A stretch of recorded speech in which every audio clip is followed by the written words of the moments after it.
is the leader in a marriage? What I'm hearing here, even me myself, I shock.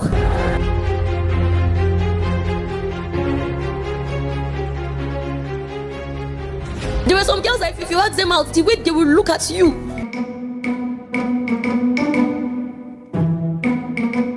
You will want to go to bed and not stand up from that bed ever. But sometimes you get to a point where you've made money and the people that you could never toast before are what? Toasting you. What is talking stage? How do you define it? When somebody is showing interest, let me even go to my parents' generation. When someone is courting you. When I was younger, that's what my mom said, if a man comes for you, I'm like, Mom, just change it to King James. If a man comments. If somebody is trying to approach the possibility of a relationship with you and all that they are proposing is money, that person is very poor. Proverbs 22 verse 1 says, a good name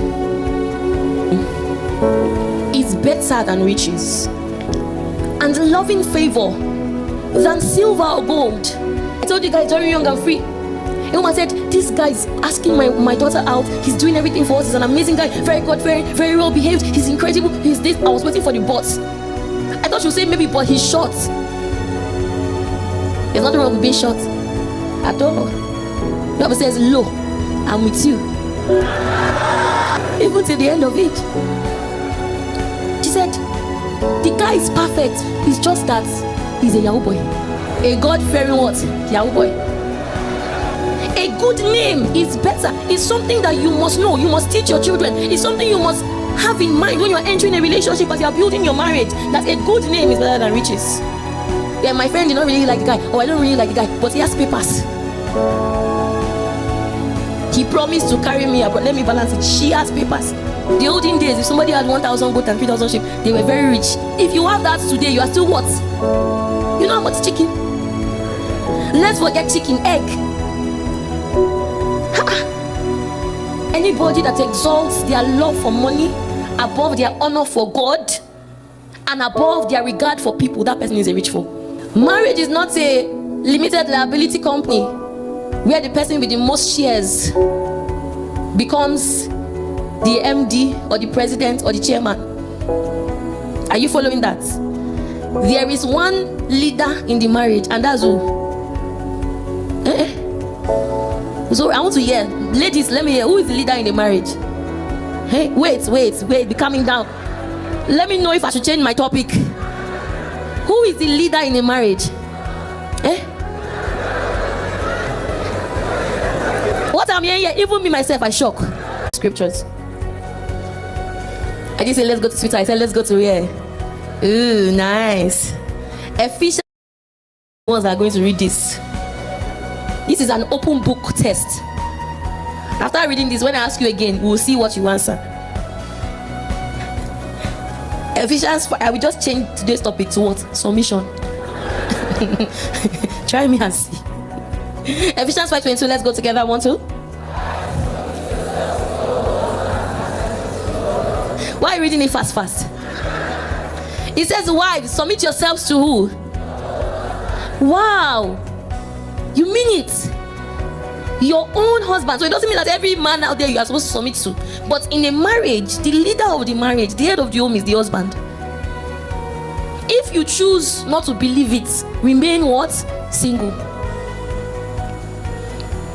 It says submit. There's somebody shaking her head like, Pierre, you will hear. It says submit. There's somebody shaking her head like, Pierre, you will hear. The husband is the head of the wife as Christ is the head of the church. You know, when I was getting married, the pastor asked my husband, Emmanuel, can you die for Laju? Say yes. So like 2 years into the marriage, I think I asked my husband something, was like, Did I say it was grumbling? No. I said it was like, what? It's an apostle, you can mean anything. I said, but you said you can die for me. He said, if I die, who will be alive to love you?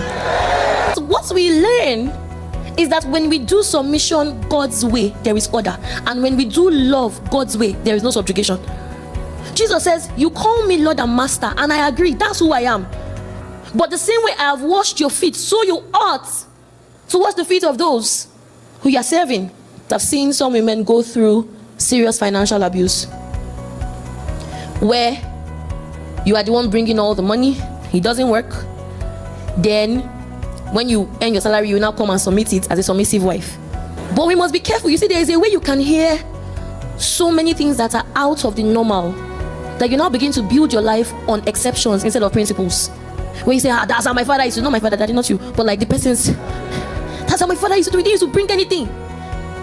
There's no way a man can know how much I have. So some people are in situations where they are being financially abused. I spoke to a woman, she'd been married about 14 years. And she had 2 children. And she said, all the life, since these children were born, this man has not bought slippers. Forget school fees. Transport to school. But it's important that we understand God's order and God's structure. That even if you are earning more, the man is the head. And even if your wife is earning more, it doesn't affect your headship. I heard a story about a man who said before he got married, he was struggling. And then he got married. His wife was succeeding to the point that she started up a business for him. And somebody told him that your wife is using your what? Your destiny. The guy responded. He said, let her use it more. Because when I was the one using my own, when I was using my own destiny, nothing to show for it. Now she's using my destiny, she's succeeding, I'm succeeding. When we understand all that, this thing that some couples do where it seems as if they are struggling. See, when one person wins, you all win. I don't really watch football much, but sometimes a team will win. Even the people that were on the bench and they go first, oh shit, hey. You played nothing, but it's your team. See, anybody that just wants to spend your money and is not willing to contribute to your life, and I don't mean by sex. Are you following? Are you following? Because sometimes in the dating phase, we treat marriage like a relationship, like an exchange. One person bring money, the other person bring body. Then something happens, they say, hey, you were using me. You were using each other. I know you work hard, but try one day to be a stay-at-home mom to more than one child. Just try it. Just tell your wife, say today, you just go out. Especially toddlers, they will have you doubting. Like sometimes you wonder, does this child ever really sit down and say, is enough? Let me even rest. Always on the move, always on the go. So if you see the person who is the primary caregiver as somebody who doesn't really do too much because they don't go to the office, you have missed it. So show your wife grace. There are some things I try in my life. There are some risks I take, and I say, thank God, I'm not the breadwinner. Because if I was the breadwinner, film we go to chop. Time for lunch, scene 1. We never sell them. Sometimes what your partner brings to the table might be different from what you bring. Growing up, my dad still is a doctor, but then he was a doctor who had the hospital. Good doctor, bad businessman. Sorry, Daddy. He was treating everybody for free.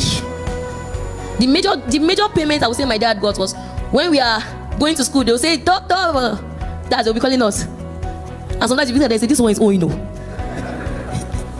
Eventually, they had to close the hospital down. And I remember following one of my dad's staff to go and collect basic. And I'll never forget.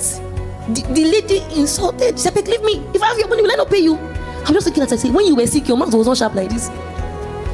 But now we're in a season of our lives where this guy is well educated, very hardworking, but the hospital is closed down.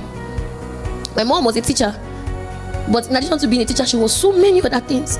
She did tailor, she did block, she did chicken, frozen chicken. So at this period where the hospital had closed, my dad used to go and sit down in the shop to be cutting chicken, a doctor. Because marriage is in seasons. At that season, he got a job that was paying him more than what? More than what he has seen in his life before. So you have to understand that sometimes money will come from this person, sometimes it will come from the other person. What matters is how you treat that person in that moment. understanding that both of you are a team, and being willing to put in the work. Under this covenant, it is God that gives the increase. The people in the marriage are vessels. Praise the name of Jesus.